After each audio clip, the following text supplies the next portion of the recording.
guys, this is Caleb with DSLR Video Shooter, where it's all about making better videos.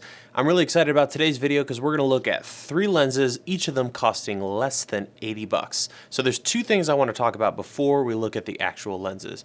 The first thing you need to know is that each one of these lenses works with full frame sensors. So that means they're pretty much going to work with any camera that we use. So cameras like the 6D, 5D, more importantly A7S, all that kind of stuff, gonna work great, as well as sensor sizes that are smaller than full frame. So that's awesome news. Secondly, in the description you'll find links to each one of these lenses and variations that I'll be mentioning. And they are affiliated links, so I really appreciate it if you use those. Those will help support videos like this and my YouTube channel. So thank you so much. Without further ado, let's jump into the 3 lenses, each for under 80 bucks. The first lens in the lineup is a Helios 44-2.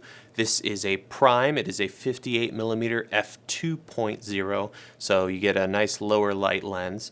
And I picked this one up for around $47 on eBay. You can pick them up between $15 and $50 depending on the condition you go with. The mount on this lens is an M42 screw mount. I actually really like this mount because it's one of the easier ones to adapt and adapt well. The adapter screws right on the back and it's nice and snug. So I adapted mine to Canon for use with my C100. So as for the actual quality of this lens flares really nicely and it also has a very low contrast image. So I probably wouldn't shoot with a super flat profile unless you want an incredibly flat image. I did notice wide open at f2 on my particular lens, it was a little soft. It is definitely usable and it's not going to be something that, is going to be a problem. One other fun little thing about this lens is that the aperture ring is actually in the front of the lens and there's no clicks in it, so you can smoothly adjust your exposure and split your f-stops, which is really, really slick. If we inspect the body of the lens,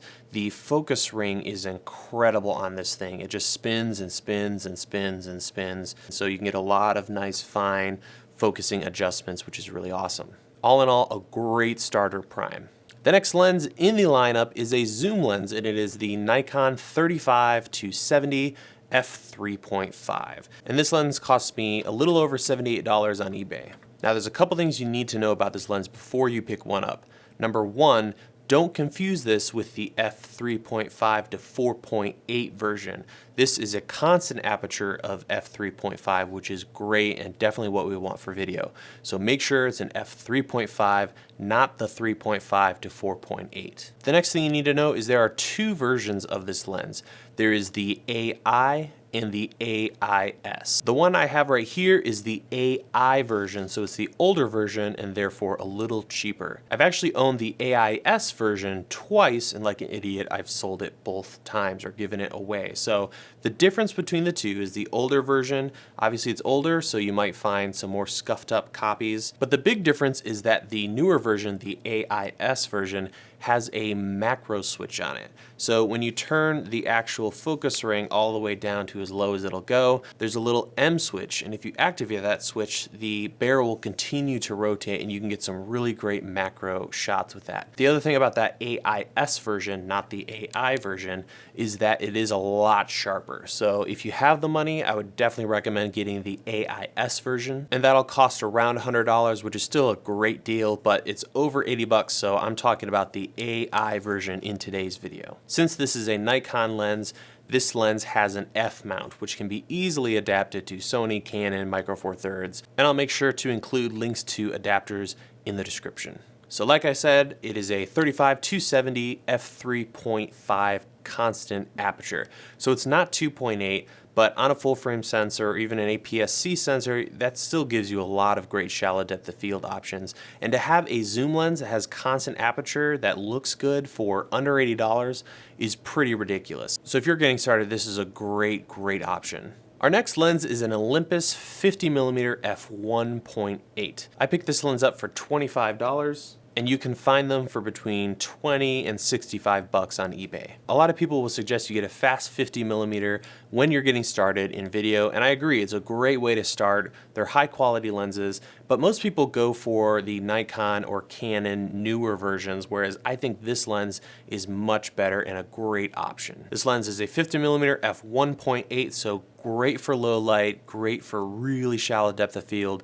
especially on a full frame camera. Since this lens is an Olympus lens, the mount is an OM lens, which is pretty easy to adapt to other cameras. So I have an OM to EOS adapter that I've been using, and it's been working really well with this lens. The great things about this lens is it's very sharp, it has a good contrast rendition, so the other two lenses kind of have a lower contrast, whereas this one has a nicer higher contrast, and it is a tank. It's a fully metal, really great lens. You can see it's pretty small. It's not stupid small, but it's, you know, a good size for a prime of this kind. And the other great thing is the aperture ring is easily declicked if that's what you're into. And I think for the money, this is a great option and much better than buying a Canon 51.8 or a Nikon 51.8, the newer plastic cheap photo ones. This is going to be a great option. I want to throw in an honorary mention, and that is the Canon 50mm f1.8 FD lens. This is a fantastic lens if you shoot with micro four thirds. I've talked about FD lenses a lot in my GH4 guide and have shot a ton on them. They're great for the value. You can pick up a whole set of lenses for around $100, which is awesome. So if you're into micro four thirds shooting like the GH4, definitely check out Canon FD glass. So there you have it. Those are my 3 recommendations for great manual vintage lenses under $80 each. If you have a suggestion or a great lens that you think should be on the list, definitely let me know in the comments below. Also check out the description where you'll find links to this stuff. And for those of you that use those links, thank you for supporting the site and helping me produce this content. Make sure you subscribe for more videos like this. And as always, you can watch new videos here at DSLR Video Shooter every single Tuesday and Thursday. I will see you guys next time.